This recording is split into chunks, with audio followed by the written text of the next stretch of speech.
Dans les dernières vidéos, je vous ai parlé de différents troubles d'apprentissage, mais du coup, comment c'est d'en avoir plusieurs? C'est en fait plutôt courant, comme on l'avait dit par exemple pour la dyslexie et la dysorthographie. D'ailleurs, quand on a plusieurs troubles 10, on parle de multidys. J'avais envie de vous expliquer ce que ça implique. J'ai cherché un exemple simple de ma vie quotidienne qui illustre bien les différentes difficultés qu'on peut rencontrer. Et j'en ai rapidement trouvé un, la prise de notes. Quand je dois prendre des notes, je dois, avec la dyspraxie, me concentrer sur le mouvement du crayon. La dysorthographie va me demander de bien réfléchir à l'orthographe. Si je dois recopier quelque chose, la dyslexie me demande plus de temps pour le déchiffrage des lettres.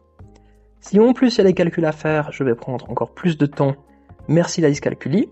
Vous rajoutez à tout ça ces deux clowns de TSA et TDAH qui vont très vite me faire penser à autre chose ou interpréter une information différemment. Et vous comprenez aisément pourquoi je n'ai jamais été champion suisse de dictée. Alors, le but n'est pas de faire le concours de qui a le plus de difficultés. Si je prends cet exemple, c'est surtout qu'il montre bien la difficulté de concentration sur une tâche courante de la vie scolaire ou professionnelle. Et avec ce que j'ai décrit, vous imaginez bien que la fatigue vient rapidement. Et qui dit fatigue dit moins de concentration. Mais du coup, on fait comment pour quand même réussir à suivre nos cours ou être efficace dans notre travail? Sans surprise, le mieux, c'est d'avoir accès à des aménagements, comme un ordinateur pour la prise de notes, l'utilisation d'une calculatrice, d'un casque anti-bruit, etc.